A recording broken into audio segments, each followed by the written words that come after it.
tonight's episode of the Gamecasters, we share some big news with you all, talk about a lot of games, play another new game for you, and do our top 5 games we're not quite sure we're saying properly. Stay tuned.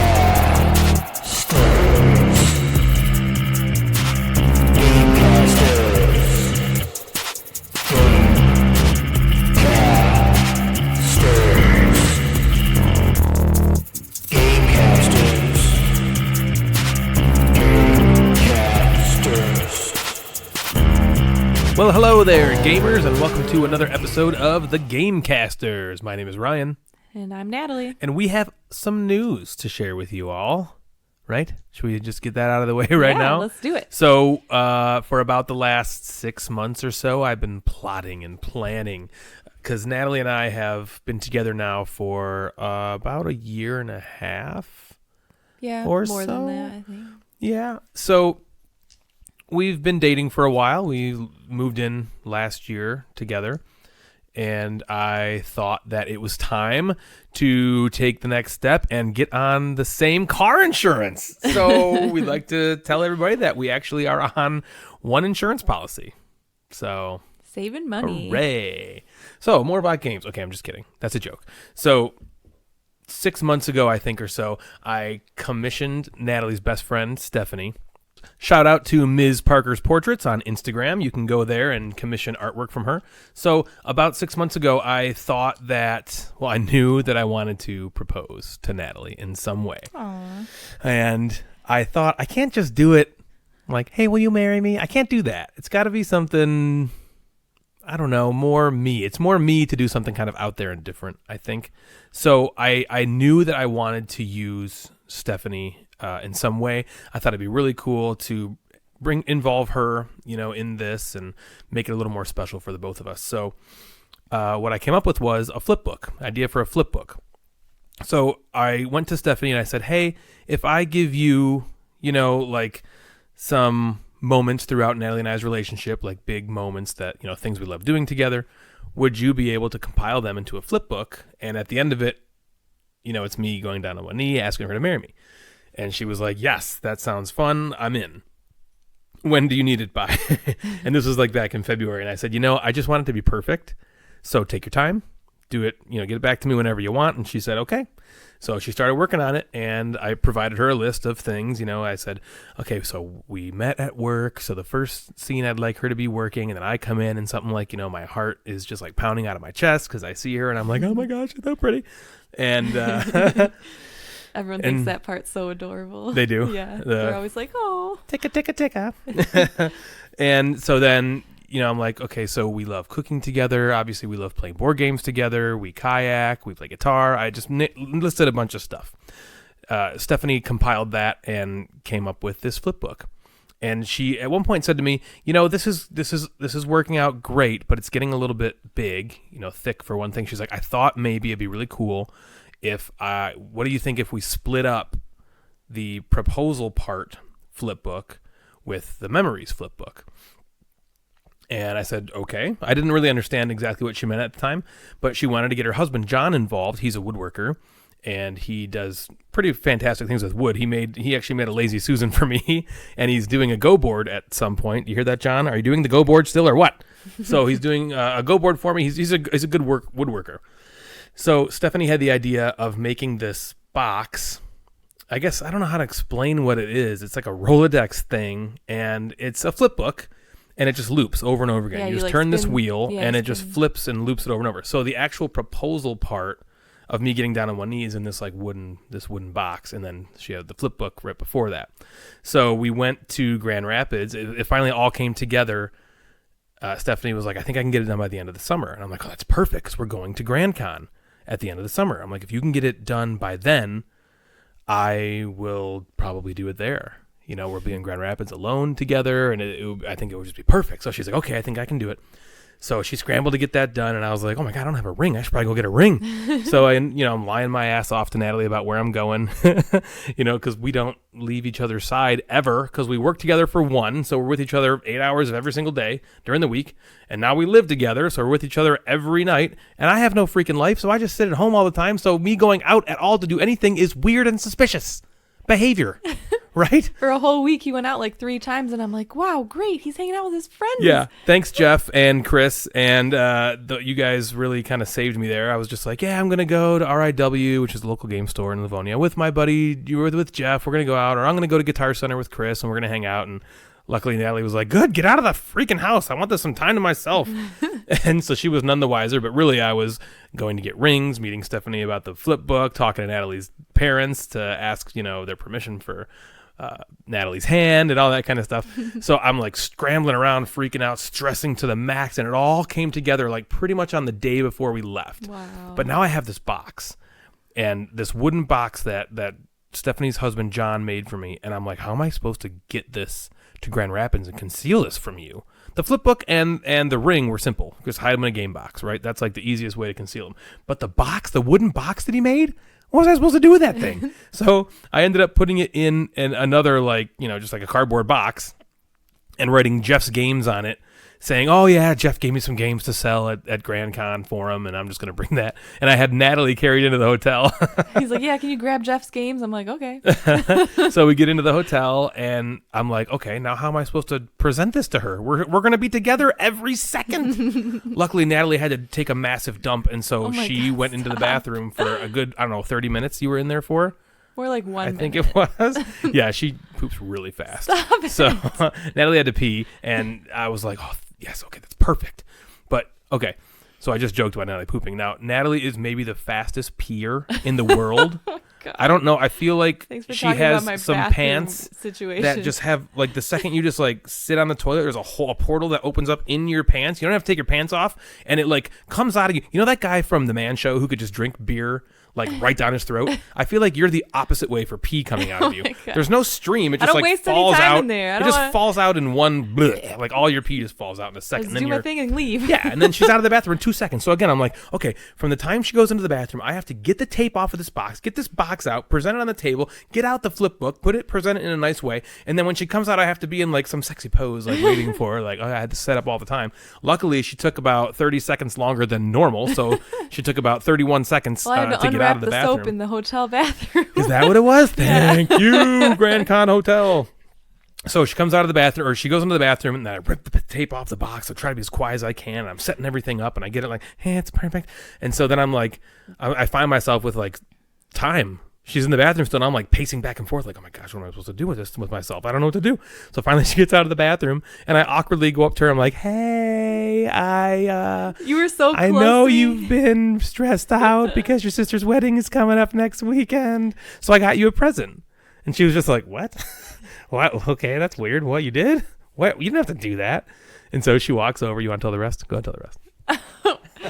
So I walk over to this table, and there's a box, and I open it, and their flip book was sitting inside. But you saw... Oh, that's right. Stephanie had put some fabric in there that she had actually made a purse for me out of this fabric a few years ago. And so as soon as I saw the fabric, I was like, that's Stephanie. And I didn't know she did that. I mean, she put it in that box for me. I wonder if she knew that she did that. She might not even remember. I don't know. Yeah, either way. Go ahead. Either way. So I saw the fabric, and I was like... that's Stephanie's fabric. And then I opened the fabric. There was this flip book inside. And immediately I was like, okay, this seems really personal and thought out. Is he proposing to me right now? And so I started flipping through the flip book, and it's so sweet. You know, like he said, it goes through us meeting at work. It goes through us playing our first game we ever played together, Splendor, kayaking, cooking dinner. And then it ends. And I for a moment was like, pissed. Oh. She was pissed. I was not pissed. I was like, oh, maybe this isn't it. But I was not even paying attention. I didn't know what was going on. He kind of bombarded me when I walked out of the bathroom. Yeah. And he was like, well, there's another thing. And right behind this box was the wooden flip book thing. Yeah, the Rolodex thing. Yeah. And so I start turning that, and it's just like a almost like a movie of me and him holding my hands, him getting down on one knee saying, here goes. And then it said, you're the one, my person, my everything. Will you marry me? And in the middle of that, I was going very slow because my eyes started welling up immediately. I was like, oh no, I want to like be able to pay attention and see this clearly. I'm already starting to cry. I get through that and turn around, and he's on his knee with the ring in his hand. And he's like, well, will you marry me? And I said yes. I'm crying right now. And then we both bawled our eyes out for another 5 minutes. We did, realizing like, oh, this is going to be so expensive. I'm just kidding. And then right after that, he says, I have so much to tell you. And we sat down for an hour and he explained the last 6 months of his preparations. You guys, to me. I am not good at keeping secrets. I'm terrible at keeping secrets. And I kept this secret from her for 6 months. It was the hardest thing I think I've ever done in my life. He's like, I'm so sorry, I've been lying to you. I didn't actually go out with my friends at all. Yeah, that's true. I didn't. Well, no, that's not true. One time, there was one time I went out with Jeff. We went to RIW. It was a real time. I think I was still doing things for it. Okay. But I did actually go there with him on one of the occasions. I mean, it was perfect. It was a perfect proposal. It was so us. It was so personal and unique and sweet. And you guys, the ring is amazing. He did good. It took me 13 Cracker Jack boxes to find the right one. It's gorgeous, and I love it. And I love you. I love you too. Well, now that we're all sappy and crappy, let's talk about the other reason we were there. The main reason we were there, in fact, was to play board games. So if you have listened to the Gamecasters from the beginning, when Jeremy was with us, you know that we love this convention called GrandCon in Grand Rapids. We've talked about it ad nauseum. And the reason is because it is just such a it's so fun. I don't even know what it is. It's just every year something magical about it kind of comes to life. One of the first years I went that Natalie came to, it was maybe the best convention I think that's ever happened. That was so fun. That was the year we played a game with Tom Vassell. Yeah, and I remember you had to leave. But later, Richard Launius played Attraction with us, wow. And that was super fun. We had this great time where Jeremy and me were playing Crokinole, and it was just it was so awesome. And for some reason, every time we go, something awesome happens. And so this year, I mean, okay, the proposal was one thing, but even besides that, it was such a great weekend. Well, okay, I almost said even a cooler thing. Nothing cooler happened. I don't think. I got like the best points for that I think ever. I'm just gonna be riding high on. I've actually, since we've gotten back, she keeps telling me to do stuff, and I'm like, I just bought you a ring and proposed to you, so it's your turn to do everything for me. So we get to the convention. And we're in the hotel on Friday walking to the convention hall. And this guy passes us in the hallway, and we're like, okay, that guy's going to the convention. You know, you can just tell. Yeah, he's a gamer. You can just tell who's a gamer and who's not. And so we get to the convention hall, and we're kind of waiting before it opens. We thought it opened at 9, but it opened at 10. So we're at will call. We get our badges, and we're just kind of sitting there fighting with our badges, trying to like put them, because you had to put them together. It's not super high tech, but so you had to put it together. And so that guy that we saw in the hallway in the hotel comes up to us. And he's like, hey, I think I saw you in the hotel. And I was like, oh, yeah, that's right. We did see you. And he's like, that's cool. He's like, where are you guys from? And so we tell him, we're from Commerce. And I'm like, where are you from? And he's like, Farmington Hills. And I'm like, Farmington Hills. And it triggers something in my brain. So a couple weeks before this, I'm chatting with Stephanie about the flipbook. She's asking me questions. I'm telling her the answers. I'm asking her questions. She's telling me things. And at one point she said, hey, we met these people, and they're board gamers, and you have to meet them because you're really into board games. And I told them about the podcast and everything, and I think it would be great if you guys came over and we all hung out. And I was like, oh, that'd be great. And so she talked to me about him for a while. His name is Dave, and so here we are 2 weeks later, and this random person comes up to us and tells us, hey, I saw you in the hallway. Where are you from? He tells me he's from Farmington Hills. I look at his name. His name is Dave, and I'm like, Dave from Farmington Hills. Stephanie lives in Farmington Hills, and I'm like, are you? And he looks at me like, are you?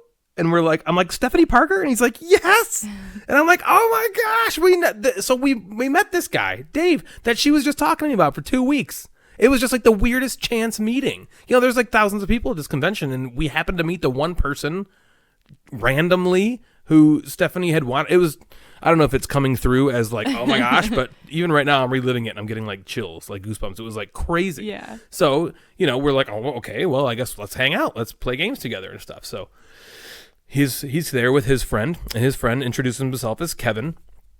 And he mentions that he was a teacher in the Farmington Hills district, but he used to teach at Harrison. And Natalie's like, well, I went to Harrison. And she's like, what's your last name? And he's like, Measles. And she's like, Mr. Measles? I remember you. Meisner. Oh, Meisner, right. So she's like, Mr. Measles, I remember I had Mr. Measles. Or I didn't have him, but I remember you. So, a teacher at Natalie's high school and this guy, Dave, who we just randomly met, so we just hung out with them the whole convention. And that was kind of the magic of this convention. And we had the best time. And it was funny because we planned on being alone. We brought all these games that we wanted to get played, these long, heavy games for the two of us to play. And we met these guys and it kind of changed up the plan. But we did not care. Happy. It was so much fun. You guys, I don't know if you're listening, Dave and Kevin, but you guys are awesome. We had the best time. We have two great new friends that we'll now get to hang out with sometime soon, hopefully, because they live, close to us because it's a local convention. Right. And we had it changed everything that we thought was going to happen that weekend. We were so ready and excited to just kind of be alone together, kind of playing games and just being alone together. And that was kind of one of the reasons I wanted to propose this weekend was because, it was going to be a good bonding time for us two. And then we found these two friends and it just completely changed the tenor of the weekend, but in such a welcoming and comforting and awesome way. And, I love it. There is so much awesome stuff to love about big conventions like Gen Con. The magic is there in those cons as well, but it's so different. It's just such a stark contrast from Gen Con and then a month later coming to GrandCon, which is such a smaller, more intimate convention. And I don't honestly know which one I kind of like more. I always used to say, okay, I go to Gen Con, I buy the games, and then a month later, I go to GrandCon and I play all the games. And I do think that's good, but I really think more now Gen Con is only about buying, which, we do the Airbnb thing, we play after that, but it's really just about acquiring. And the experience. Yeah, and the experience of being in the giant enormity of the whole thing. And GrandCon is more about connecting. Right. And playing the games. Playing, even more than playing, I used to think that, it's a players convention, and it is, but it seems more intimate, and it always has been more about kind of the people. Mm-hmm. Do you know what I mean? Yeah. And this year more than ever, it was about the people. The games were awesome, and we'll talk about some of those games in a few minutes. But more than that, the people were, I don't know, it just spoke to me in a way that it hasn't in a long time. And maybe it was partly because of the proposal and the love I was feeling from you and with you. But I kind of really felt all of that carry through the entire weekend. It just felt warm, and I just loved it. So I would encourage all of you, if there's a local convention in your area, go there. Go to the local conventions. Just sit down and play some games, and if you happen to see some people sitting alone, go ask them to play with you. Or you never, I guess you never just know who you're going to meet and what it's going to do to you and how it's going to change you. And so GrandCon was so amazing this year. There was so much going on, so much really fun stuff to talk about. We started the weekend on Thursday. The convention started on Friday, but we got up there on Thursday. My plan was get up there on Thursday. We kind of spend the day in the city, experiencing the city. There's a lot of good food in Grand Rapids, so we went and did some of that stuff.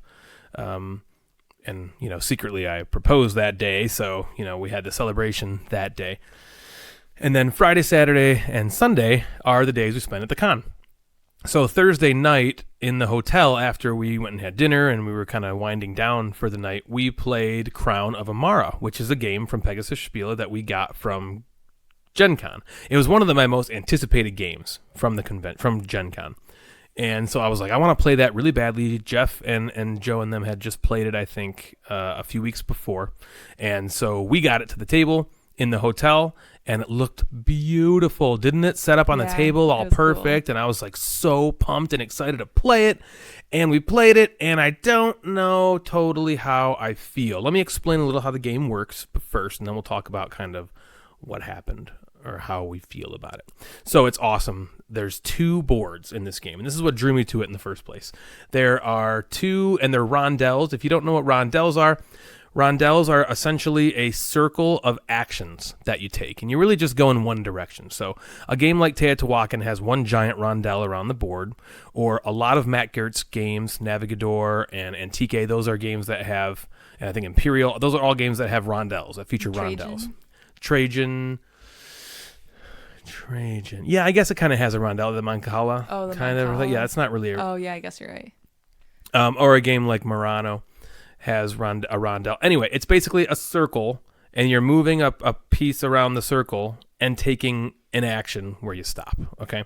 So this particular game, Crown of Amara, has 2 of those, and they're 2 separate boards, and it's cool. So you have 2 meeples, 1 on each board, and they're each independently moving around their respective board. One of the boards is literally just about gathering resources, right? There's wood and stone and hay and water or something. Yeah. Is it? I don't know. Is it water? Who cares? Yeah, it is. Those are like the 4 resources, and basically you take your turn and you're moving the meeple around that board and you're picking up those resources when you get there. And then the other board on the other side is basically how you spend those resources. You take those resources and you turn them into points, right? Every Euro game is some sort of resource gathering and acquiring and managing, and then you convert it into victory points, right? That's kind of the system for most games. And this game is no different than that. It doesn't really reinvent the wheel there, but what it does do that's super cool, that's different than pretty much everything else, is it has those 2 rondels. And you have to manage, okay, which one, because you can only do 1 at a time. So which one do I do? Do I move around the one on the left that gives me the resources, or the one on the other side that I spend the resources? When do I stop gathering resources and start acquiring points? Because it's kind of a race element, because we're all on those boards together, and there's one thing I really want, and I have the resources to get it, but if I get a couple more resources, then I could do this thing too. But then you have to weigh that against, but Natalie has those resources. She could also get that thing, and if she gets that first, that screws me up. So then you have, it kind of creates those kinds of decisions, which I generally love in board games. What's the other main mechanic? So you have these cards in your hand. We all start with the same cards, but we draw different ones. So we have the same deck, and we draw 3 cards. We shuffle the deck up, and you draw 3. And there's a board that you're playing these cards to, and we each have our own. And there's a 1, a 2, and a 3. So if I play a card to the 1 in front of the 1, the card will have an action on it. For instance, the action on the card will say gather a piece of wood. Okay, so as soon as I play the card, the first thing I do is I activate that card. Okay, it says play a piece of wood. Cool, I take that wood. Now, since I played it on the 1, I can choose either rondel to move my person 1 space around either rondel. And wherever I stop on that rondel, I take that action. Okay. Same with, you don't have to do it. I could have played that card on the 3. And if I played it on the 3, I pick one of my guys to move 3 spots. Okay. You're playing 3 cards per round, 1 on the 1, 1 on the 2, 1 on the 3, in any order you want to. I go, you go, I go, you go, I go kind of thing. And that is also seems so cool. Reading the rules, I was like, this seems like it's going to be the most awesome, fun game that I've ever played. And then we played it, and it was good. Right? We both did pretty well. I mean, I guess I don't know what pretty well is, but we were both within 5 points of each other. Mm-hmm. So whether we did good or bad, we were at least consistent with each other. One of us didn't blow out the other one and create a terrible time. So it wasn't that one of us was butthurt or anything. It was more, we ended and we were just kind of like, I was like, what do you think? And I remember you were like, I liked it. And whenever we say stuff like with that high-pitched voice, like, I liked it. It was good. Did you like it? I liked it. I think I did. That's Natalie's always like, that's your not genuine voice. That's your voice of you don't really like it. And so I was doing that a lot. I was like, yeah, it was good. Oh yeah. Why are you talking so high? Yeah. What do you really feel? And she made me. And when she called me out on that, I was like, I guess I do that. Yeah, don't I? Oh yeah. So I thought about it, and I was like, okay. So she's got a point. So that means that I don't know that I really loved it, and so then I think, why? On paper, it's got everything that to me sounds amazing. In practice, for some reason, something about it didn't quite click. It didn't feel super fun. I felt like, and this is one thing one of the things I can quantify, because I usually have a tough time quantifying why I do and do not like something. It's usually just a feeling, but this one I can actually quantify a reason why. And we only played it once, so take this with a grain of salt. But I never felt like there was any moment throughout the game where I had like this turn was so awesome for me. Like, wow, I had this great turn. The entirety of the game for me was, I get a couple resources, and I got to spend them real quick on this, and I get that card. Okay, now I get a couple more resources. Now I got to spend them on this thing. And it was constantly like that for me. And I think it was kind of like that for you. Yeah, I was very tight on resources the whole time. Yeah, it was never like, okay, I got resources, now I got to decide what to do with them over here. And that's usually the decision space I love. Like, okay, I got 3 wood, 2 water, and a hay, and I can do 4 different things with them. Which one's the best one to do? I agree. I love those kinds of decisions. For me, it was never like that. It was always like, I have 3 water, okay, I can buy that card. Right. So, okay, Or that's a like, good card. Or like, I want to do this, I want to buy this, but with what I have, I can't get to that space to get me the resources to buy that. All right, And it will take many more turns to get there. I guess I'll take this, which is not really what I want, but yeah. See, I agree. I even had some... And I liked it too, but I had the same thing as you where I was kind of like, I liked it. Why am I not feeling excited right now though? Why am I not feeling like I want to play this again? But at the same time, it's not so bad where I want to get rid of it. And we've been getting rid of a lot of games. Oh, yeah. Mass Exodus. So, yeah, I agree with you. I between. kind of want to play it again, but I don't know when we will. It wasn't that... It was pretty quick. Yeah. Which was a point in its favor. It was beautiful, which is a point in its favor. And the like components you said, were amazing. The mechanics sound so cool, and they are cool, and they're different. But why? Yeah. So I think this one, I would like to go back to it. Me too. There are a lot of games I play one time and I'm like, nah, not for me. I'm moving on. Crown of Amara is one that I don't want to give it a final score. I don't want to say good, not great. It has some amazing things in it. Like I was saying before, it's got those double rondelles and you have to decide how to play your cards. And that's all really cool. To me, I guess it just felt a lot more hyper tactical than strategical. Like I have 3 cards. I can only do these 3 things. Okay, this is literally the only thing I can do. There's pretty obviously a best thing for me to do. Fair. I was never locked up like, ooh, I could do this, but I could also do that or this or that. I like that. And I didn't really feel that in this game. So that was Crown of Amara. That's by Pegasus Spiela. I don't remember at the moment who designs it because the box is not facing me. But that game has a designer of some sort, and it's really fun. A designer of some sort. Yeah, the designer is really fun. The game, I don't know. Talking about the designer? Cool. So that was Crown of Amara. Before we even went to the convention, I want to talk about another game we played beforehand. And this was another one. I kind of feel the same way about this game that I feel about Crown of Amara. And this game is called Sierra West. This is another one that I was super hyped about at Gen Con. It was one of the ones I wanted to play first. And I think we did. I think we played it like pretty immediately after we got back from the convention. I set it up and played it. Now this one is... this one's tough to explain. So...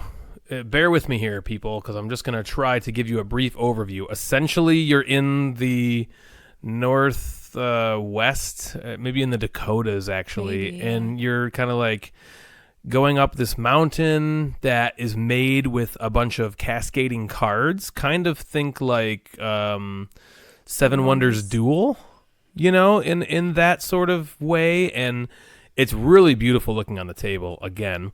And you have your own personal player board.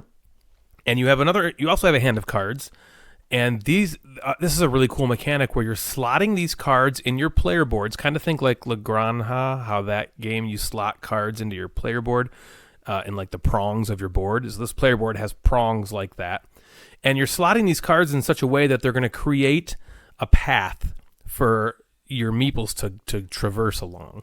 And so depending on where you put these 3 cards, in what order you place them on your player board, it's going to change the actions that you can take that when you're moving along this path, because the cards have little icons on them. And so the puzzle is figuring out, okay, which actions do I want to take on these cards so when these meeples go along them, it gets me the best stuff, right? And so that's really the game. You're really that's like the main mechanic. You're putting these cards in your board, then you're activating your meeples. You're like walking them along the path that you just made with your cards, and they're giving you resources, or they're letting you move up the mountain, or you're getting... What is it? You're able to move your wagon across the main board to get you apples in the apple module that we played in. There's 4 different modules. We played the apple module. So that's one cool thing about the game that has replayability. There's a bunch of different modules you can play with, and I'm to understand that it changes the game in a lot of different ways. I'm also to understand the one we played, the Apple Hill module, is the lightest module, like the least strategic module. That makes sense. It does. There was like a donkey action. That lets you like do an extra. Oh, right. And it was only one donkey. We swap it back and forth depending on who gets it on those cards. And so again, we played the whole game, and the mechanics were really cool, and the rulebook was terrible. But once we got it down, everything was cool. And then we played it, and we were just kind of like, okay. Yeah. It wasn't fun. To me, the game played me. I was like, there's these 3 cards are supposed to be like, this is supposed to be like the sweet decision of like, where do I put these? But I was like, every time I had these cards, I was like, well, obviously I'm going to do that. I need this thing, so I have to get this resource. Mm-hmm. Okay, so boom, that goes there. I have to move on this track, so I got to put that card in there. And then I guess this card just has to default go here. Yeah. And it didn't just seem very satisfying to me. I thought it was a cool mechanic that you have to like line the cards up, and like if I want to put this card here, then I won't get to use this action because it covers it up, you know. So deciding the cards, I thought that was cool, but it also, yeah, it was just okay. Yeah. But I liked it. I think I liked it more than you did. I did enjoy the game. There was just the only like problems I had with it. There was a couple things that kind of frustrated me. I mean, we only had a 2-player game, so that could be the reason, but there was these animal tiles, and when the other person had like animals on their card, I could choose on, you know, while it's their turn to pick one of those animals and flip the tile over, and it gives you some benefit. Well, and points. It gives you the ability to not have negative points. Right? Oh, right. Every animal tile is worth negative points and until you flip it over, and it gives you certain stuff. Space. And so I could not flip all of them over, even if I wanted to, because randomly I didn't pick those cards. You know, I'd flip over an animal, and then the next, you know, turn he only had the animals I had already flipped, and then same again. And I wasn't trying to screw her over. I just did what was best for me. So I got like -9 points at the end, and I was trying not to. Like, as soon as he got an animal I didn't have flipped over, I wanted to flip that animal, and he just didn't pull them. That's a negative. And I understand that in a, you know, 3 or 4 player game, there's more animal options possibly, so maybe that wouldn't happen. But that really bummed me out because, you know, I did not want that to happen, and there was nothing I could do about it. And so that was kind of frustrating. Yeah, that didn't happen to me, but honestly, if that had happened to me, I would be like, this game is bad. Because that's terrible. That's a terrible thing to happen. You just randomly, under no fault of your own, you take negative points because I randomly don't draw the cards that you happen to need.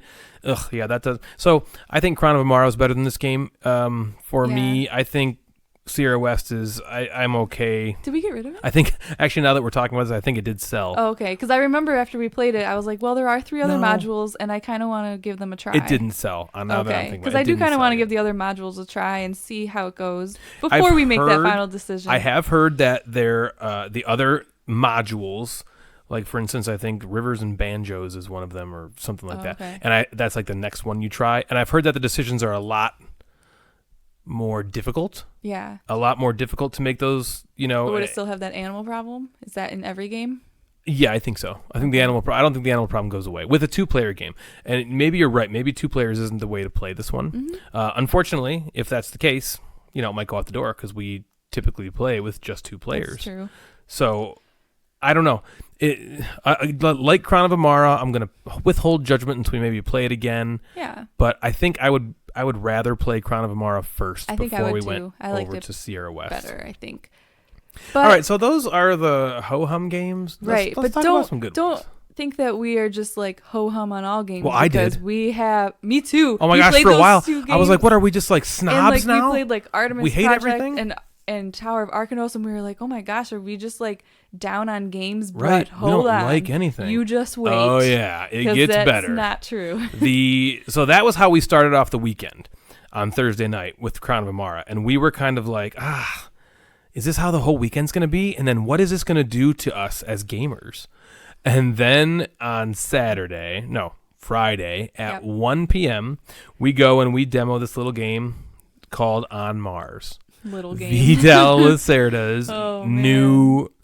masterpiece. And it's not out yet. It's coming out soon. I kickstarted it, luckily. And one of the main reasons I wanted to play this was, 1, because it's a Vital Lacerda game and how cool to play it before it even comes out. But 2, it's being taught by Edward Ulner from Heavy Cardboard. And if you know Heavy Cardboard, it's a podcast that exclusively deals with heavy games. He just looks at heavy games and talks about them. And you know, he makes a lot of videos. And he's kind of, you know, a little bit of board game famous, I guess, in the community. Everybody knows Edward. And so I was like, wow, we get to play On Mars by Vital Lacerda. He's like one of my favorite designers. I love all of his games. And we get to play and get it taught to us by Edward. Like, wow, that's so cool. So we went and we played it, and 6.5 hours later, we were done. No joke. And that's not a joke. But I loved every second of that game. I have no bones about saying it's my favorite Lacerda game. I've played all of them now except Kanban. And so far, well, without Kanban, I suppose, in the mix, this is my favorite. And I said that about the last two I played. I played Lisboa, and I was like, yep, I think this is my favorite. And then we played CO2, and I was like, oh, no, this is probably the best. And then we just played On Mars, and I was like, I'm wrong again. This game was so freaking fun. Now, let me just tell you, Lacerda games take a while. They don't take 6.5 hours. No, that was not That normal. was an anomaly. So we sit down to play, and there's two other people that are playing with us. And the first question Edward asks us is, has everybody played a Vital Lacerda game before? Natalie and I shoot our hands up in the air. Yes. The other two had not. They had never played anything before. And I think according to Board Game Geek, On Mars is the heaviest Lacerda game yet. It might be... Wasn't it like... It's that in Lisboa. Was it 4.5? I think it was like 4.44 or something like that. Okay, so that and Lisboa, I think, are pretty close. But, so these guys had not played... A Vital Lacerda game is kind of on another level. If anybody's played a Lacerda game, you know that, you play a game that's heavy, and then you play a Vital game, and it's just on a different wavelength, right? It's on a completely different plane. And so I was that was the first kind of like, uh-oh. Like this could take a little long. But the first hour and a half was his fault. Edward hadn't played the game in a long time. He had a copy of it, like, a prototype copy of it that he played a long time ago and made videos on, and then he gave the copy away, and so he hadn't had it for a while. And then I think Eagle Griffin contacted him and said, hey, would you demo this for us again at GrandCon? And he was like, okay, sure thing.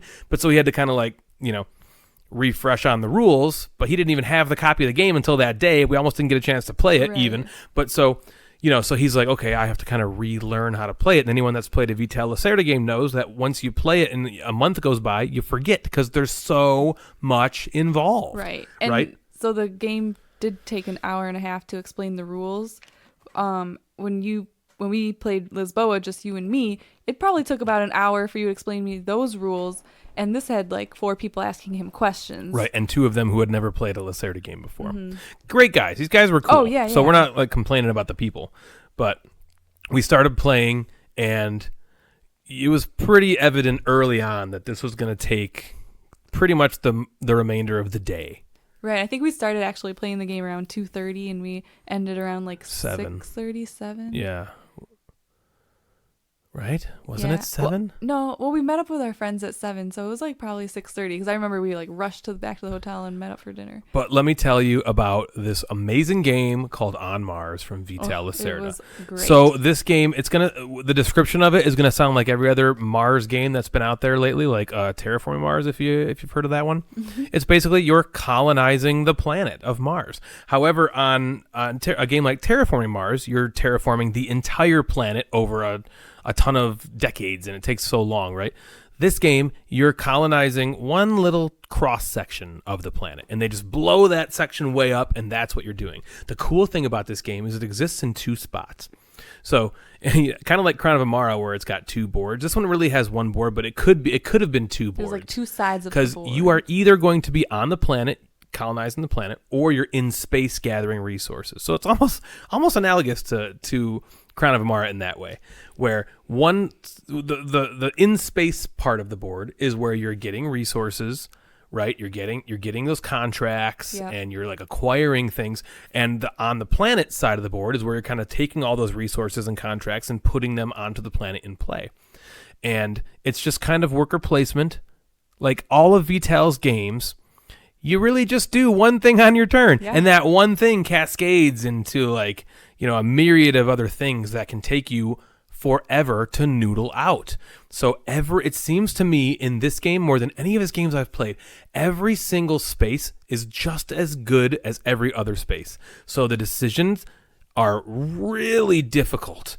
Like, do I want that? I do. I really want that, but I also want this. Yes, very badly. Maybe just as badly. Maybe more badly? No, but then there's this. Oh, I really want that too, right? Because there's technologies you got to grab. Yeah. There's resources you got to grab, which you can't do anything without, but you really can't do anything without the those resources run out, so you're like, I want to get those before gotta they're get those gone. quick. But same thing about the technologies. Those run out Yeah. too, and so do the contracts. Yeah. All that stuff runs out, and everybody you can do so. And in this game, it's like kind of worker placement. You put a worker down to take an action, and then you can do what's called boosting that same action. So you can you have these little workers on your board, and you're boosting main actions with these workers. And so you don't actually, it's funny, you don't actually put a worker on the main board. All you do is declare. Yep. You're just like, I'm taking that action. And when you take that action, so for instance, the action is gather a resource, and there's a finite number of resources on the take resource space. So it's like, okay, I'm going to take a resource, and the resource I take is plant. So I take a plant resource. And normally you'd say, okay, my action's done, next person. But no, I have a chance, if I want to boost that action. If I want, I can send another one of my little workers to do that same thing. But I only have a small pool of those little workers to use. And once you put them out there, they're out there until you collect them again by traveling to the planet and coming back. So they stay out there for a while, kind of like in the Manhattan Project. And when you say sending them, you're still not putting them on the board. You're just moving them over to the adjacent space to you're spending them, we'll say. Yeah. So you have 3 of them. You spend one, and he's now unable to be spent again until you do something later in the game. Because I've never seen that before. Yeah, it is That's weird. Very different. It is weird. But so you can boost, and when you boost, you get another resource. And if you have another guy you want to spend, you can get another resource. So the decisions are really tricky because you could easily say, oh, there's plenty of resources there for me on my next turn. But if you're playing with 4 players and 3 people in front of you take that space and all boost it once or twice, all of a sudden there's like nothing left for you. Right. So if you make the wrong decision, it can be very costly. Yeah. And again, every space is so good. And another thing is you have to be careful about spending your workers because you won't get them back necessarily right away because... Right. I feel like you want me to say something like huge. Oh, yeah, because when you move to the other side of the board, you can't do that on every turn. You have to wait until like the rocket ship or whatever. Yeah, you can't just decide one. You can't just like, be like, okay, I'm going to be in space. Now I'm going to be on the planet. Right. No, you have to. Yeah, exactly. You have to wait for the shuttle, basically, to take you from the space shuttle takes you from space orbit, to the planet, or vice versa. And at the beginning of the game, it happens every turn. And so it's pretty easy to go back and forth. But as the game goes on, it takes longer and longer between times. So you could get stuck in one of the spots in space and have absolutely nothing to do. And your turn is just wasted if you don't plan properly. Right. You can see that normally happening, but it can happen. And you can screw yourself. And you can see all this happening on a macro level. And it just feels like you're managing this crazy huge master switchboard, and everything. The coolest part about the game is when everything starts to come into focus and you're kind of seeing everything at once, and you're like, okay, I'm going to go over here and do this, and I'm going to come back this way and do that. And it's the most satisfying, cool feeling when you're manning this ship, and you're kind of steering it the way you want to. We were all very invested in this game. All of us. And it was cool even because, an hour and a half of rules, you're bound to forget some of it. And so we had these cheat sheets that if you take this action, here's the step-by-step follow it of what you want to do. And it was funny because at the beginning, we were all following step-by-step. And then we all start to get it. It starts to click. And then not only does the steps click, but the game is starting to click for everybody, and everybody's figuring out their plans and figuring out what to do. And so cool. It's so much fun. So the way it works is you're really trying to get this. I don't know. There's this main track. You're trying to count down from 3 to 2 to 1. I don't know what the overall goal is. I guess we're just building up the main. We're just building up this spot of Mars, and when it's built up enough, the game is over. And so the way that happens is there's all these. It's kind of like terraforming Mars, where there's these conditions you have to hit for the game to end. And so basically, one of the conditions is just throughout certain actions you take in the game, it moves these tracks up. And once all these tracks get all the way up, that main game tracker counts down. And then once you're on the planet and you're building buildings, and you're you're growing like the forests of, on Mars, and you're growing like batteries, like power plants, and you're growing there's like water, like ore refineries, oxygen, and all that stuff. So when you build that up, then again, this main tracker starts to count down. And it's cool. You have these robots that you're sending out into the planet because, you can't breathe out there. So you send these robots to do stuff for you. You each have a rover that goes around and sucks up resources on the planet that you can then take and use to build buildings. And you are buying or selecting these blueprints to say, okay, I'm going to build an ore plant on this thing. And once I do that, I can then put these big buildings out there that satisfies this contract, that gives me stuff, and you're just getting stuff constantly and utilizing everybody else's resources. So that's another cool thing. And it's kind of tricky too. When you get technology, when somebody buys like a technology thing, everybody in the game gets to use that technology. So it's not just like, okay, I buy the technology that lets me build power plants. No, when I buy that, we can all build power plants now. However, because I bought the technology, I was the first one to do it, I get a benefit when you use that technology. So I buy the technology that lets me build these forest power plants, and Natalie, or buildings, whatever they are, and Natalie on her turn builds one. She builds it, and that's fine. But I get to do one of two things. I either get a resource, I think it's a oxygen resource, or I can boost, or I'm not boost, I can up that technology up on my tech tree.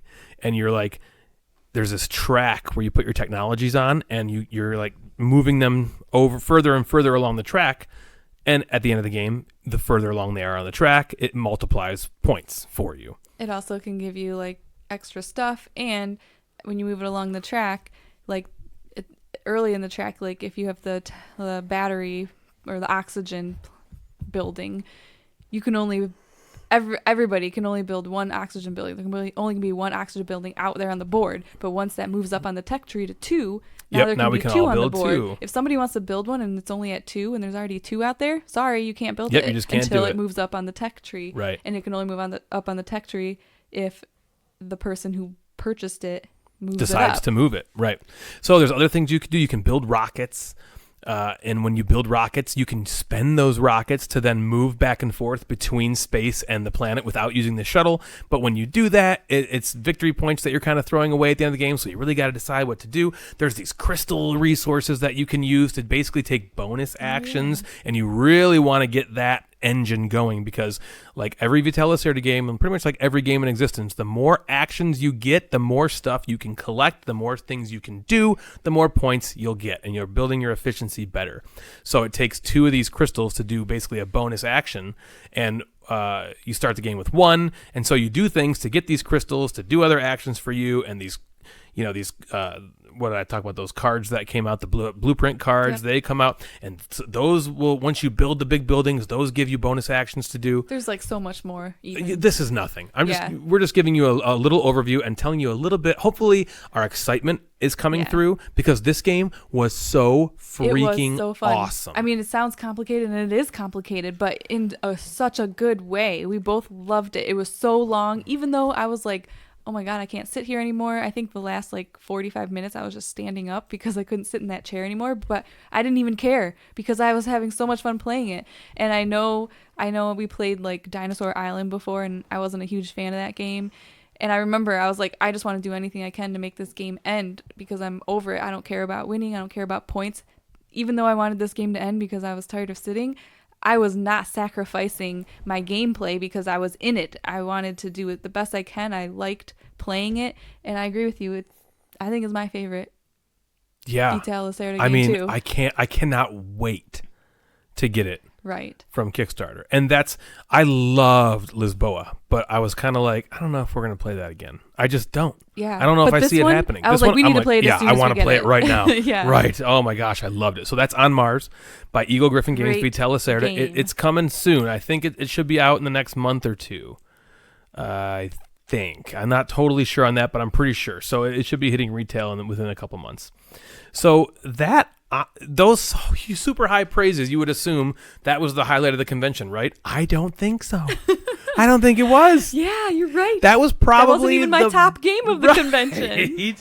So what the heck was our top game? It's nothing that you would probably ever think. There's a game Definitely not. that I've been wanting for the longest time, maybe 2 years now. I've seen it. It's been in and out of my cart on Amazon. It's been in and out of my cart on Cool Stuff. I seen it and I'm like, this just looks fun. All the reviews I read were really good, but I mean, that happens on a ton of games I research and then I buy them and it's like nothing. But we get to we're at GrandCon on, this is Saturday now. Maybe it was still Friday. No, it was Saturday. Yeah, now. Saturday. Saturday. Oh, no. Friday was taken up by On Mars. Right. So we didn't get to do anything basically on Friday. We got there. We played Sabotage. We attempted to play maybe Sabotage. we'll talk about that on the next episode because Yeah. we didn't really get to play it and there was components I think missing. we played it and that was a wrong. bummer. Yeah.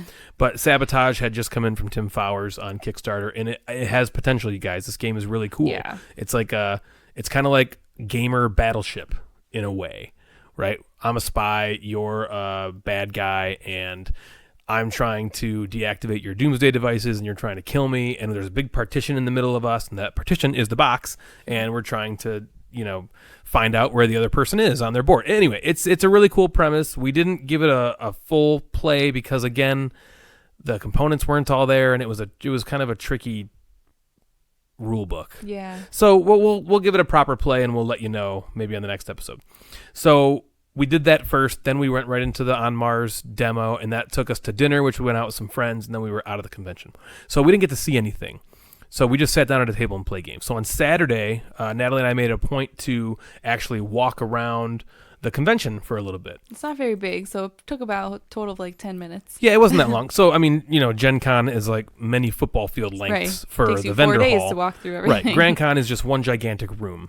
Now, granted, it's a lot bigger than it used to be. They've grown a lot, which is very cool. It's the 7th GrandCon now, and it's only gotten bigger and bigger, and I'll talk in a minute about all the cool people that were there, in the industry. It's not just like some rinky-dink little convention. Yeah. Brian, the guy that runs the thing, has really made it and turned it into a fantastic event.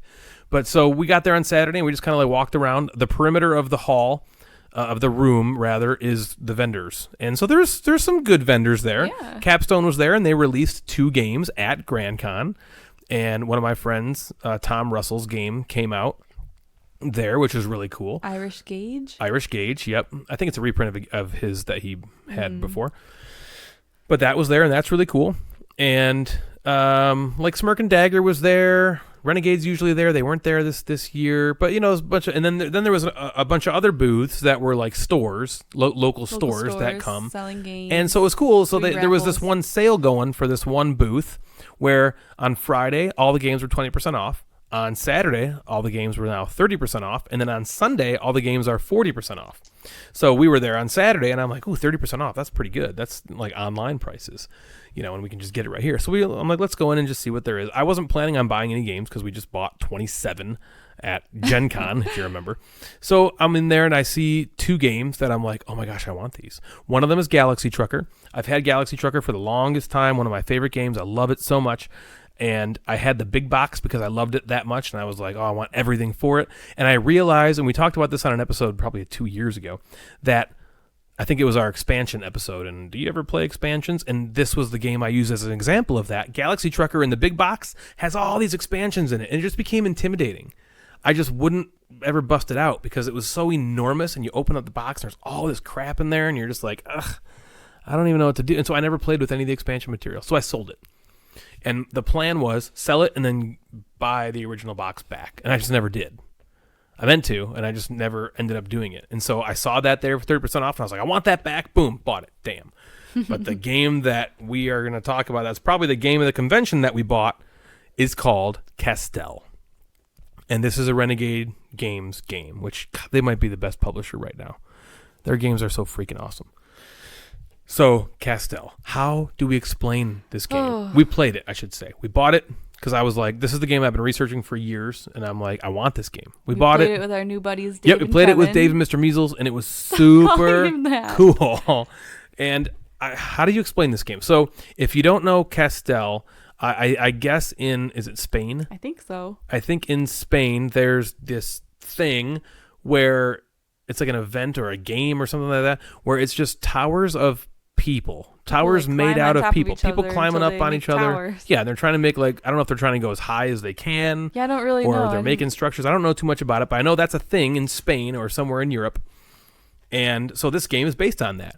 So you have a bunch of tiles, and the tiles are people, and they have numbers on them. And so the people are like, in spandex outfits, or like holding their arms in the air, because they're like, you're stacking these people on top of each other. And so the when numbers I first, are 1 through 10. When I first researched it, I kind of thought it was more just going to be like a little tile placement game that was about the weight of Azul or number 9 or something like that. And no. This game is heavy. Yes, it is. Right? This game is thinky and hard and also really rewarding and satisfying. So, okay, let me try my best to explain it. The board is a map of Spain and these little, like these cities in Spain. Is Barcelona in Spain? Yeah. Okay, so because Barcelona is one of the cities. So there's a bunch of cities, and all these cities are holding these festivals. And so what you're trying to do is position yourself in the right city that holds the festival, that has the right number of people and the right, denomination of tiles that you have in your in your tower of people that you've built up to score you points. So the very top of the board has a bunch of festival tiles on them. And then right underneath them is the number of tile that festival wants. So for instance, a festival in Barcelona, and the third round of the game wants the number 5 tiles of people. So you have to build a tower with your tiles that at least has some people in the number 5 on there. The tower is called a Castell. A Castell is a human tower built traditionally at festivals in Catalonia. Is that Spain? Catalonia? I don't know. Whatever. Who cares? Okay, yes. Thank you, Natalie, for that background on Castells. So, yeah, that first festival, say it's in Barcelona, and it says it needs the number 5. So you build it with the number 5. You have to have 5s in your tower. Now, how do you build your towers? So the way the towers are built is, like Natalie said, they're numbered. The tiles are numbered 1 through 10, and they're all varying sizes. You have to build your tower in like a pyramid shape. You have to have the largest numbers on the bottom. It can only be 3 wide at first. So you have 3 10s on the bottom, and they have to be all the same number on every level. So 3 10s. You can't have like a 10, a 3, and a 10, right? You have to have 10, 10, 10. And then, so you have 3. Then you can put 2 on top of that, of the 10s, and they can be any number lower. So say I have 10s, and now I put the 5s on there. And then I put 1 more on top, right? You got 3, 2, 1. So 1 more goes on top, and again, has to be lower than 5. So boom, I got that. So when you hold a festival in Barcelona, you first look, okay, it's got a 5, so I can contribute to this festival. You then count how many levels are in this Castell. 1, 2, 3, right? The 10s, the 5s, and the 1, or whatever. So that's 3 points. Now, how many 5 tiles did I use? I used 2 on the second level.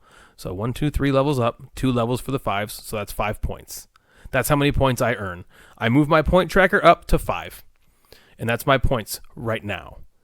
And on a future turn, I can participate in a different festival and say this different festival calls for 7s and 3s, right? So now I have to have another Castell built with 7s and 3s in it. Next time I want to build it bigger because you get 1 point per level.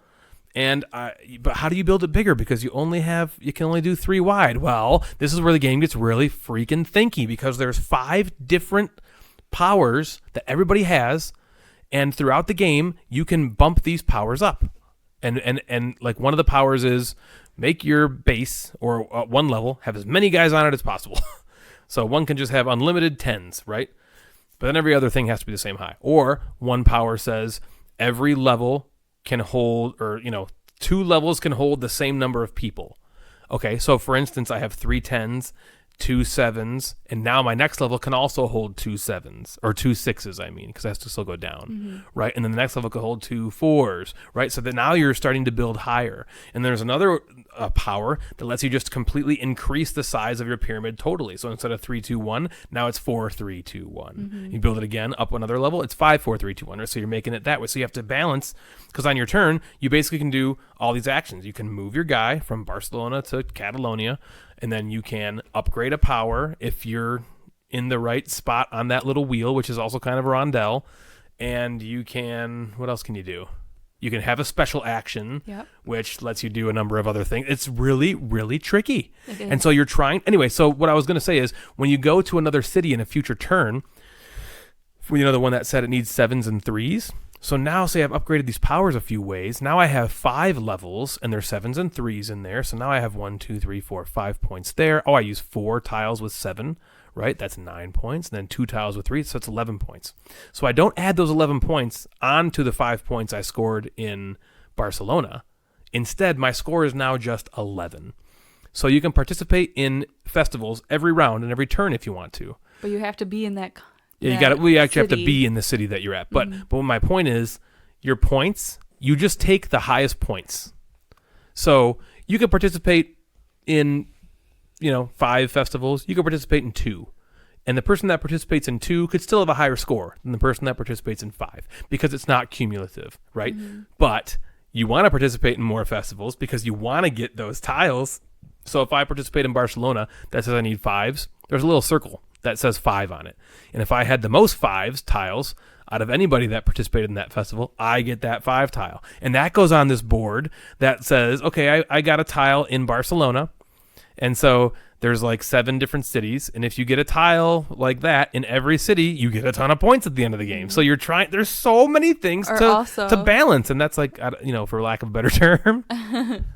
Yes, and also every time that you compete in a festival, there's like a gold, silver, bronze type winning situation, and you get whoever points. Has the most points. Yeah, and you get points for winning medals or ribbons for these contests. I scored 11 points. Natalie scored 9. And Mr. Measles scored 13. So Mr. Measles gets 13.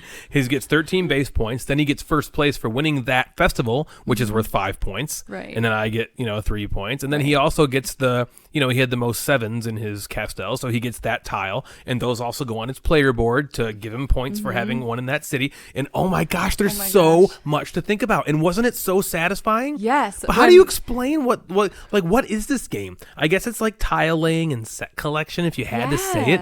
But I promise you, it's unlike anything you've ever played. It was a little bit confusing at first. Like we were reading the rules and we had to sit there and be like, what does this mean? How does this work? And then we're like, oh, it's like this. And it is a little confusing at first, understanding even like your powers and increasing your powers.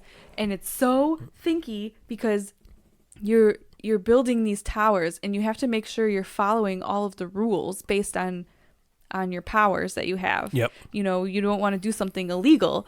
And that's the hardest part. And that's 1 for the festivals and 2 for one of the special actions. You can you can build a certain tower with these specifications to get points.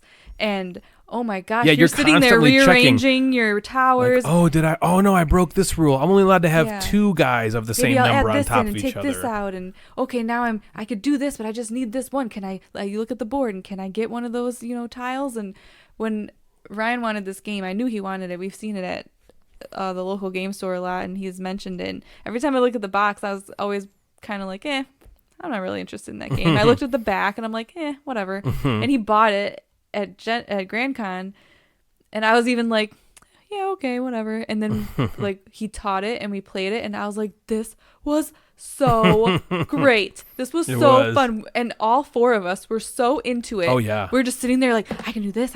Oh man, you're gonna do this. Okay, is this legal? Can you check mine? And oh my gosh, it was so those fun. 2 guys were so fun to play with. They were so into it. I really was so happy that Kevin, Mr. Measles, won. I was so happy that he won that game. I think he won by a point. No. Yeah.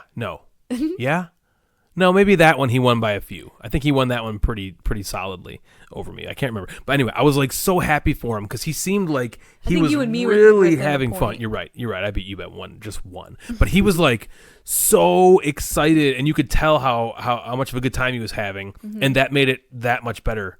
Yeah. For me, even just watching him and Dave have such a great time with it, and I loved it. So that's Castell by Renegade Games. What a fantastic game that is! Seek that game out, you guys. I can't recommend that game enough. Or have you heard? I've heard nothing but good things, but I would say it's a little bit underappreciated, or maybe not underappreciated. What's the word? It's just not talked about. Yeah. A ton. It hasn't been out a ton, super long. But yeah, it's kind of flown under the radar. But again, I feel like it gets respect. So it's not like it's not respected enough, but wow. It is thinky in the not in the way like a Vita Lacerda game is, but it's so satisfying, and you're just like, should I do this? How can I make this tower the best tower I can do to maximize my points? And I can't I wait want to to play do it this again. festival, but can I get over there? Because you can only move like one, maybe two. Yeah, maybe two on your spaces, turn. And, oh my gosh, it's so. Yeah, you only have a certain amount of those special Good. action tokens, and you got to make sure you use them Yeah. wisely. So yeah, it's very, very tight and awesome. All right, so that was Castell, probably the game of the convention, I think, Yeah. for the two of us. That and On Mars for sure. Well, I think On Mars I expected to love, and it Yeah. exceeded my expectations. Castell, it blew me away Yeah. because Castell we was weren't nothing expecting like it. I thought it was going to be, Yeah. right? And so it was just it was so good. So the next game we played was on Sunday. We we got there on Sunday and we went to the game library this time. All the games before we either bought or brought or had an event. This time we decided to go to GrandCon's game library. They have a pretty big library. Mm-hmm. And we went through there and I saw Hadara. And Hadara was one of the games I really wanted to get at Gen Con. And I don't know, we just didn't see it. Or I didn't see it. I don't remember seeing it there. I think it was for sale. But I know I wanted to play it. But so I have been, seeing this around Instagram a lot ahead of Gen Con, and it was getting a lot of buzz, and it looked beautiful, and that was really all I knew about it. I didn't know a ton. I knew it looked beautiful. I heard it was kind of a lighter game, and it was getting some buzz. So I wanted to at least check it out at Gen Con. Didn't get to, so it was at GrandCon in the library, and I thought, let's do it. Let's do it right now. So I took it. We sit down, start learning the rules. Dave and Kevin come over, and Dave's actually told us, I played that at Gen Con. Or, I'm sorry, at Origins. He went to Origins this year. He's like, I demoed that at Origins, and it was really fun. But I only played like a round or two.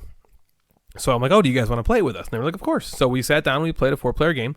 And this game was also really fun. This was kind of like, the weight was more like Seven Wonders or even Splendor. Maybe a little lighter than a Seven Wonders kind of game. But it was kind of Seven Wonders-ish. I think a lot of people compare it to that. It's not totally the same, but it is very similar. It exists in that same space. Essentially, you're drafting cards, except you're not passing them over and over. You're drafting them from a central board. And you're drafting 2 cards from a deck. There's 5 decks. You draft 2 cards from a deck at a time. You take them, you look at them. One of them you must discard.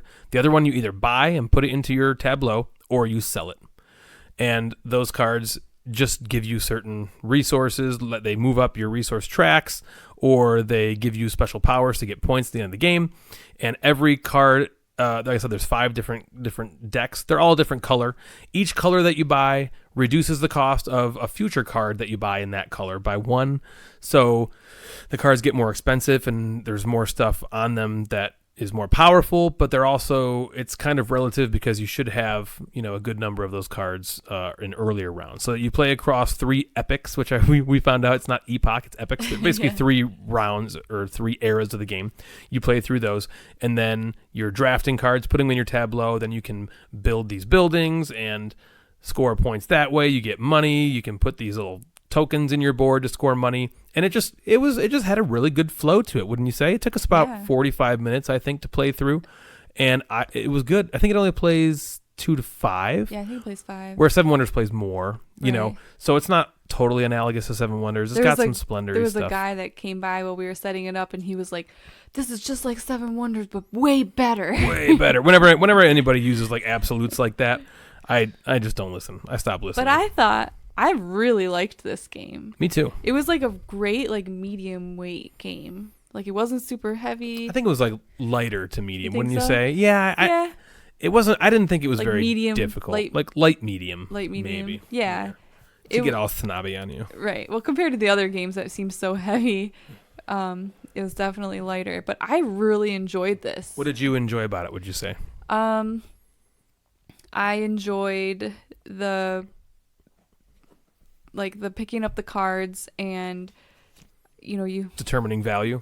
Yes, determining value. Like, there was a couple colors that I didn't go for at the beginning, and that kind of screwed me over, because then they were just too much money later on, and I was like, well, I kind of have to abandon those. So I found other ways to get around that. I found a different way to get money with the purple special action cards.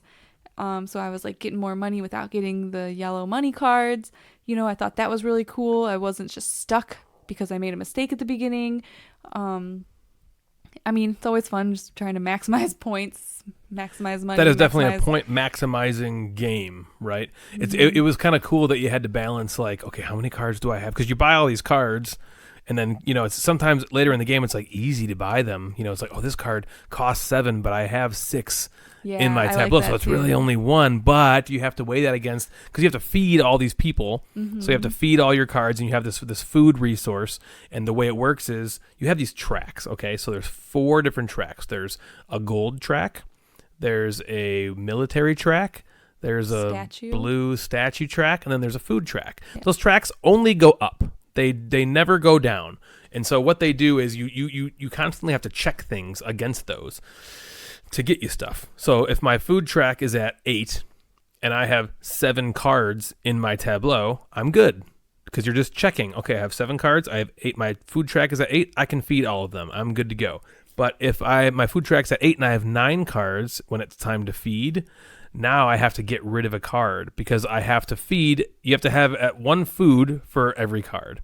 So if I have 9 cards, 8 food, I have to pick one of my cards to get rid of. And if that card that I get rid of had caused me to go up on any other tracks, I have to get rid of this card. I also go down on those tracks. So if that card I get rid of had like 1 bump up on the coin track and 1 on the military, I get rid of that card. I got to bump those 2 back down. And you check those military tracks to get you these other tiles. You check the statue track to get you these statue points. Right. It's all about getting points. Right. And essentially you need to ramp them all up commensurate with the other players, because you're kind of racing in a way. If you're falling behind, and if my military track's at 1 or 2 the whole game, I'm going to be losing out every round on getting these tiles that you get with that military track. And so I'm just going to be falling behind points-wise. So you really have to be careful when you're drafting that you kind of, do everything, right? You don't want to, you need to specialize a little bit so you can get more points than people, but you can't ignore anything. So you got to get those yellow cards that give you the money, because you need money to buy more cards. And you have to get the blue statue things, because those statue points are huge. You have to get the military tracks so you can get those military tiles, because those are huge. You have to get tons of food, because you got to feed all your cards. So it's one of those kind of optimization games where you really have to focus and make sure that you're doing everything correctly. And it's really fun. It's a light, medium weight game, beautiful components, beautiful artwork. Everything looks so good. It plays really quickly, and it handles 4 to 5 people. And it was just, I was pleasantly surprised. I was too. By this game. I had a really good time, and I had a lot of fun playing it. It was a good game. I would definitely play it again. I would too. The last game I want to talk about is just a little abstract game that we bought at GenCon, and as Dave Madigan said, this is a Ryan James-ass game. I wanted this game ever since I saw the screenshots of it. I love it. You listen to the podcast, I love games like Go and like chess and like Onitama and like Santorini, abstract strategy games. I like abstract strategy games. Hive. I'll just keep mentioning those. So this game, I saw it on the Gen Con preview, and I was like, oh my gosh, I don't even know what this does yet, but I have to have it. It's got white and black stones. There's these 4 little boards, and then there's this little rope that you put in the middle. Like, what is this? And it's called Shobu by Smirk and Dagger. And I got it, and we played it, and it just kind of blew us both away. Natalie even mentioned, you said it was your favorite abstract game that you've played. Yeah, I know that you love chess and Go, and I like chess, and Go is just okay. But this is one that I was actually like really enjoying, and I was excited about, and I think that made you really happy, because you were like, yes, finally one of these games that she likes playing. Yes, I was super pumped. So here's how it works. There's 4 little boards. Each board is a 4x4 grid. Okay, so I'm either the black player or the white player.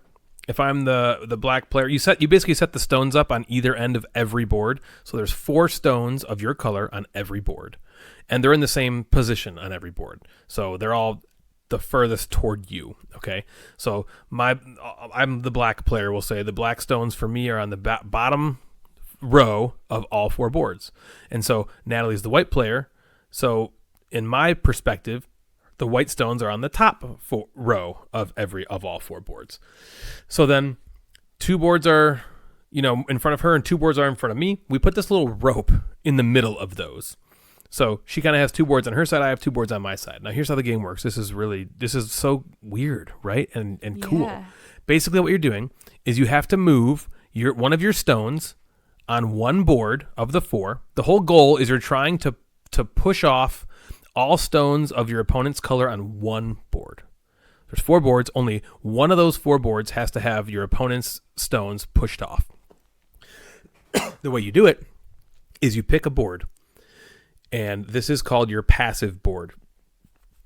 And you move one of your stones 1 to 2 spaces. Can be orthogonal or diagonal, doesn't matter. 1 to 2 spaces. Then you have to pick a board on the other side of the rope. Doesn't matter what board, but it has to be on the other side of the rope. Excuse me. And that is your aggressive board. So I say passive and aggressive because on the passive board, the stone you're moving is not allowed to touch your opponent's stones. But on the aggressive board, you have to do the exact same move, or you have to move the exact same number of spaces with any stone you want, though. It doesn't have to be the same stone you moved on the other board. It's really cool. And then those stones can move your opponent's stones. And so you're only able to push off the stones on your aggressive boards. But the thing is, we're on opposite ends of the table. So my passive boards are Natalie's aggressive boards. And my aggressive boards are Natalie's passive boards. And it creates this really cool interaction between the two. So basically, on the board on my bottom left-hand corner, so the bottom left board is one of my passive boards. I move a black stone up 1, 2 on that board. Then I pick a board on the other end of the rope, either the top left or top right. Doesn't matter which one, but I have to do the exact same move, go up 2 with one of those black stones. And that's how you play. And it is so cool. It is cool. I don't know if it sounds complicated or not. I'm not sure I might have explained it well or poorly, but it's really, really fun. And the games last 10 to 15 minutes. Yeah, they're short enough. Like abstract strategy games do, like you want them to. A lot of them do anyway. And I don't know, it's really fun. What do you think about it? I think it's really fun. It's so cool the way that you do it. It seems simple, but it's really thinky. There were times where I thought you had me, you were going to win, and then I didn't realize that you couldn't actually move your stone on like the passive board, which meant you couldn't move it on the aggressive board because of the way they were placed. And I'm like, oh my gosh, I'm still in this game, and there's a lot of times where we're just going back and forth, not like each of us barely staying in the game by like making the only move that each one of us can make. And it's really fun. Super fun. We played it a couple times before we played on Mars. We had a great time. We played it originally, I think, right after GenCon. I think we first got it and played it. Yeah, we played it at home. Every time, loved it. Can't wait to play it again. Love it, love it, love it. That's by Smirk and Dagger, and it's Shobu. Seek that out if you haven't. It's a good one. So those are the games we've been playing. I was going to talk a little more about one, but I think we're going to we're going to talk about this in the next episode, and that's Cloud Spire by Chip Theory. I'm super excited about that, but we'll save that for next episode. That might be the big review game we do. Who knows? So this episode's going long. I don't care. We got more to do. Are you guys ready to buckle up and do a new game? New game. We got a new game. So we've been doing the association stations. Those I love. We did a bunch of them, and I kind of wanted to break it up a little bit. So last episode, we played Medium. And I had a good time doing that. That was really fun. We did good stuff there. But for some reason I was like, you know what? I'm going to think of something different, and I came up with something different. This is more of a trivia style thing. Everybody at home can play this as well and see how you do. So we're going to do it's going to be the game is called Which Decade Was It Released? Oh no. Which year was it released? I changed it. Which year? Is it multiple choice? It's multiple choice. Okay. Don't worry. Well, so I originally had it which decade. Get every single one wrong. If it was, that's kind of be funny though. I'll probably still get it. So if it was, I originally had it. What decade was this game released? And I was going to have you guess the decade. Mm-hmm. Maybe I'll have you do that first. No, I won't do that. So and instead, I changed it to what year is this game released? So basically, I have 10 games that I've picked. Don't look at the TV for me. I have 10 games that I picked. And each one has multiple choice, A, B, C, D, or 1, 2, 3, 4, whatever you want. Mm-hmm. And you have to pick, dear sweet Natalie, what year was this game released? Okay, let's do it. Are you ready? Yes. Here we go. Which decade was it released? Number 1, the game is... Oh, wait. We're doing decade? I'm sorry. I wrote it as decade. Oh. Let me type year so I don't mess that up again. Here we go. Which year was it released? You ready? Yeah. Number 1, Cosmic Encounter. First of all, do you know it off the top of your head what year it was released? No. Okay, so here we go. Was it 1977 or 1983 or 1987 or 2008? I know this was an older one. Which year was Cosmic Encounter released? And I even know it's designed by Bill Eberly. Yeah, you do. Well, he's one of the designers. There's like 5 designers. But yes. I'm going to pick 1977. Ding, ding, ding, ding, Really? ding, ding, ding, ding. Yes, ma'am. You are correct. Somehow I knew that Cosmic one was Encounter. old. Well, it's one of my favorite games ever. I've talked about it probably a Yeah. lot. But yes, you did it. Were you able to be correct as well, listeners at home? Who knows? Okay, number 2. Yes. Can't Stop by the man Sid Saxon himself. All Was right. this game designed in 1972, 1980, 1969, or 1991? Can't stop, won't stop, don't stop now. You want those years again? Yeah. 1972, 1980, 1969, or 1991? I want to go with 1980. Ding, ding, ding, ding, Are you ding, ding, ding. serious? Whoa! I only girl. guessed that because I thought the box kind of looked like an 80s box. You did. It does look like an 80s box. Oh, yeah. Can't Stop, 1980. Here we go. Number 3. Agricola. Was Agricola produced in 2011, 2001, 2007, or 2004? Ooh, that's a tough one. Agricola. Agricola. This is a total guess, and it is 2004. Close, but no cigar. If you had a second guess, what would you say? 2001. Ooh, if you had a third guess, what would you say? 2007. Yep, 2007. I knew it wasn't 2011. All right, you're 2 for 3. Stop looking at that. Sorry. What are you doing? I always like to look at my waves when I laugh to make sure they're not too we're large. not looking at the waves. I know. That's different. Okay, number 4, The Settlers of Catan. Was that game released in 1999, 1995? I'll stop saying like that. 2002 or 1993? 1995. Ding, ding, ding, ding, ding, ding, ding. What? Look at you, girl. These guesses, or are you just knowing this? No, they're guesses. Did you just bone up on every game that I could potentially play with you, and then this is No. one of the ones I've you never did? even played that one. Number 5. You're 3 for 4. That's awesome. Holy It's cow. beginner's luck. You're doing better at this than you do Association Station. All right, number 5. Yeah. Terra Mystica. Did that game come out in good old 2012, 2014, 2009, or 2010? Those are very close together. Very close together.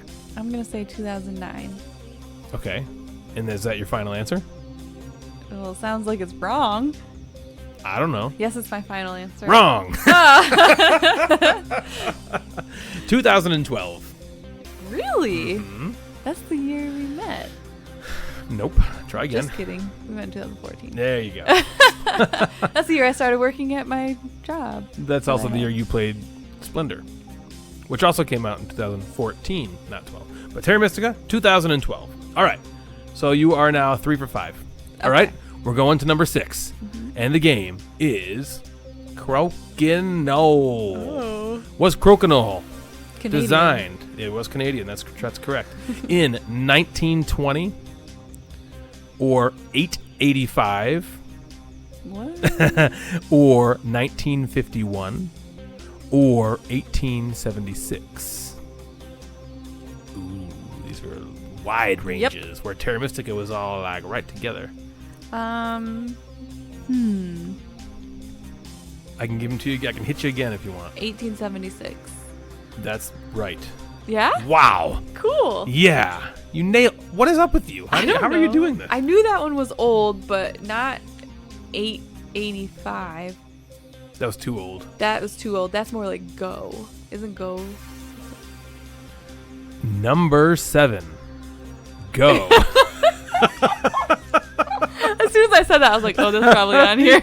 Was Go invented in 1700 or 2356 BC or 1401 or 1897 BC? Oh. Well, it's one of the BCs, I think. You think so? Maybe not. Let's go with BC? the 14 BC. The bitchcasters? There was no 14 No, like BC. 14 whatever you said. Okay, 1401. Yeah. No. Oh. Incorrect. It's the 18, You were correct. It was a BC one. The 18 something BC. Nope. 2356 BC. Oh. Yeah.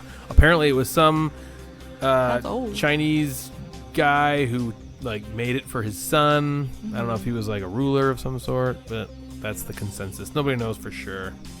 But yeah. Okay. Number 8. Okay. Tigris and Euphrates. So wait, what are you right now? You're like 4 for 7? I'm a fiance. I think you're 4 for 7. Oh my God. All right, number 8, Tigris and Euphrates. Was this game designed in 2001, 2006, 1999, or 1995? What? Yeah, I was all over the place with the years. I didn't like I don't put really them in know any order. anything about this game. I'm gonna guess 2001. Oh, that's a good guess. That's the closest guess to being. You're wrong, but that's your closest. It's 1999. Okay. Yep. Reiner Knizia was partying like it was 1999 when he designed that game because that's usually considered like his masterclass design. Oh, yeah? It's Well, also then the game let's play it. Yellow and Yangtze is basically just a redo of that game. Yeah, I knew that. All right, so you're 4 for 8 now. Number 9, Pulsar, I only have 4, 2849. I think so. Are you sure? No. Check your math. Okay, Cosmic Encounter you got. Can't Stop you got. Agricola you didn't. Settlers of Catan you got. Terra Mystica you didn't. Crokinole you got. Tigris and Euphrates you didn't. Go you didn't. Yep, 4 for 8. Oh, I thought I was doing better. All right, number 9, Pulsar, 2849. Did that game come out in 2014, 2016, 2017, or 2018? Oh Think my about it gosh. real hard. Pulsar. Pulsar. I mean, I know we just played it this year, Yes, we did. but did it come out this year? Ooh, no, it didn't. Because 2019 wasn't on the list. Oh, yeah, that's right. You didn't say 2019. 2014, 2016, 2017, or 2018? I'm going to go with 2018. You were right until you said 18. 2017. Yep. Oh, that was my Sorry. second guess. 4 for 9. 2017. You're right. And then number 10. Shobu by Smirk and Dagger. Did that come out 2019. in 2012, 2019, 2021, or 2331? 2331? That's not my answer. Well, that was the first thing you said. Actually, No, the I first said thing you said was 2019. Do you want to stick with 2019? Yeah. Are you sure? It's not right? I'm just asking if you're sure. But it was at Gen Con and you didn't even own it.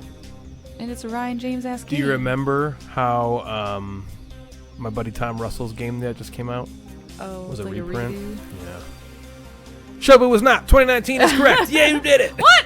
Are you serious? Yeah, you got it. Oh. 5 for 10. You little scammer. I'm a little scammer. But I'm your little scammer now. Yeah. So that was, what year was it released? How did you guys do at home there? Natalie did pretty well. 5 out of 10 is good. 50%. I'm surprised you didn't say 2021 for Shobu. Hasn't come out yet. That's going to lead us right into the Gamecasters Top 5 Games I don't know if I'm saying right. Oh my god.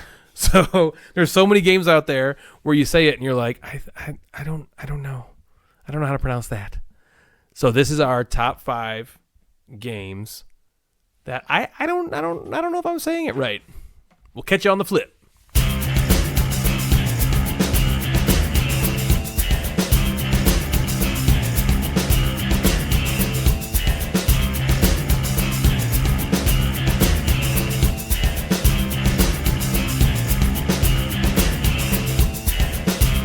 And we're back. Okay, so here we go. Our top 5 games. I don't know if I'm saying right. Natalie, do you have your list? Yes. Well, then hit us with your number 5. My number 5 is Wendake? Wendake? Wendake? Wendake? Wendake? I mean, I call it Wendake because that's how I think It it's sounds pronounced, right. But I don't know for sure. I don't either. I have no idea. It's some sort of what is it, like a Indian, Native American Indian kind of a name. Yeah, Wendake just looks wrong, but it could very well just be Wendake. I kind of want to like Google these. Just to see the right way to say them. Yeah. I've done that before, and it's been like all over the map. Really? Okay. Wendake is a very cool game, or Wendake, or Wendake. Another game by Renegade Studios, which we love around here. That's a fantastic game. My number 5 is a game called Rajas of the Ganges. Rajas of the Ganges. Rajas of the Ganges. I always pronounce it Rajas of the Ganges, but I have no idea if that's actually correct. I think I don't know if I'm saying that right. Who knows? Isn't it the Ganges? Is that like is the Ganges? The Ganges is a river, right? Sure. Like the Ganges? Is it the Ganges? Why don't I say Rajas of the Ganges? I say Ganges. Rajas of the Ganges. Well, we're not sure, and that's No why idea. it's on this list. Yep. All right, number 4. What's your number 4? My number 4 is, well, we call it Six Nimmt, but it's spelled Nimmt. I actually think it's Nimmt. Yeah, I've heard a lot of people say Six Nimmt. Well, the reason I call it 6 Nimmt is, does Bill say it that way? I think he might. But he was also wrong about saying respite. The word is respite. And he found that out later. Anyway, so yeah, we say 6 Nimmt, but I really do think it might be pronounced Nimmt. I have no clue, though. I don't know. That's a good one. My number 4. Alia iacta est. Alia iacta est. Alia iacta est. Well, it isn't another language. It's some Latin thing, right? But I don't know how to say it. Do you? I mean, no. I say it Alia iacta est, but I don't know if that's correct. I wouldn't say that around a Latinese man. Latinese. Is that a thing? All right, what's your number 3? My number 3 is, I hate saying this word because I don't ever know how to say it, but Orleans. I hate saying it because I think Orleans is how you say it, but it sounds so pretentious. Yes, because I'm like, I always want to say like Orleans or something, but I'm like Orleans. Yeah, because I feel like I can't say it like normal. It without sounding like I can't say it like in my normal Orleans. voice. Yeah. Because it's not Orleans. It's Orleans. I always like pause before I say it and say it in my head first. What's up, guys? You want to come over and play Orleans? Orleans. There was this bit by Dana Carvey, and he used to say that you can't say the word judicial without sounding drunk. It's like, hello everybody, and welcome to our judicial system. And this is something like that, or Orleans. You can't say it without sounding like a douchebag. So yeah, I think that's how you pronounce it. I think it's Orleans, but I don't like it. Yep. I don't have fun saying that. Like, you want to play that bag building game? I feel like embarrassed saying it. I'm like, oh, that one. You want to play Orleans? Do you want to play that? My number 3 is Lagranca. I thought it was Lagranca, but I think it might be Lagranca, but I don't know. Eric calls it Lagranca. I don't think it's Lagranca. I don't think that's what it is. It's a J. But that's what he I know. That's what he calls it, though. So I don't know if that's the way it is. I always called it Lagranca. That's another one I feel like I don't like saying it. In case it's wrong. I used to, when I first saw it and it first came out, I was like, oh, yeah, it's Lagrange. That's what I would just say it, Lagrange. Lagrange. And then I'm like, okay, Granja is probably correct. That's like saying tortilla. But you don't say mahong. Let's go play mahong. Yeah. Or do you? Mahjong? I think it's mahjong. So Lagrange. I know it's different language, but whatever. Anyway, I don't know how to say those damn names. All right, what's your number 2? My number 2 is either Okanagan or Okanagan. I think we used to say Okanagan, but I think Rodney Smith from Watch It Played, I think because this is a Canadian thing, I think I heard him say Okanagan. I think we were saying Okanagan, and then when we heard Okanagan, we're like, that sounds more that right, sounds way I guess. better. Okanagan. Yeah, but again, I don't know. I don't freaking know. Who knows? And it's another game. I see it, and I'm like, I just don't want to say it because I don't even know. Yeah. All right, my number 2 is the game that was the Roland Wright Corinth is based on, and it's called Ispahan or Ispahan. I don't. Is it is or yes? It's probably Ispahan or Ispahan. Maybe that sounds good. Ispahan. I don't want to say that. I want to say Ispahan. I've been saying Ispahan forever. I know, it's like you say it one way so much that you just assume it's right because that's what you say, but then you hear someone else say it and you're like, oh, what? That's probably it. So I was reading the Ender series, when I was young, and one of the characters in the book's name is Demonsthenes. And so I always pronounced it in my head Demosthenes. Oh, right. No. I'm sorry. I always pronounced it Demosthenes. Oh. Just, I was young. I didn't know. I'd see the word. You never have to say it out loud. Exactly. I see the word and I'm like, Demosthenes. And then I talked to somebody else about the book years later, and they were like, yeah, my favorite characters from the book were, Locke and Demosthenes. And I was like, oh, Demosthenes sounds so much more correct. I have an even more embarrassing one. When I read Harry Potter as a child, I thought Hermione's name was Hermione. Why? That's not embarrassing. Why? I thought that too. I read it Hermione, and then the movies came out, and they're like Hermione. And I was like, oh, well, that's like much a prettier very than Hermione. English name that we don't know that. But yeah, I agree. When I saw that name, it was very foreign, so I wouldn't know. So these games are our Hermiones and our Demosthenes. So my number 2 is Ispahan. Cool. What's number 1 then for you, my girl? number 1 is Go ahead and try it. Sidereal Confluence. Sidereal. Side rail. Confluence. Exactly. Sidereal confluence. Nothing else needs to be said. What is Sudoku. Sudoku. Okay, that's a good one. My number 1 is Teotihuacan.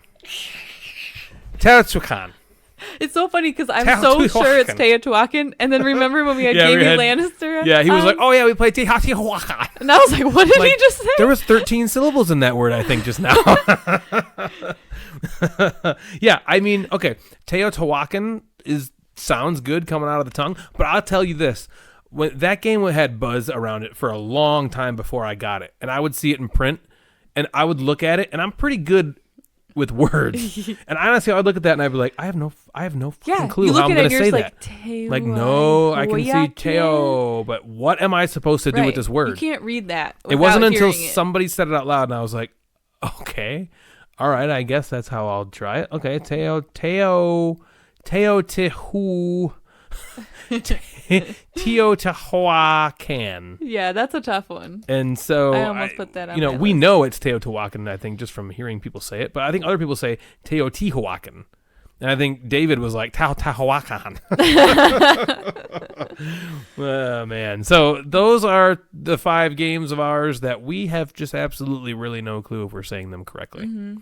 So we just make it up. If you have any games that we missed, there's a ton on here that we didn't talk about, I'm sure.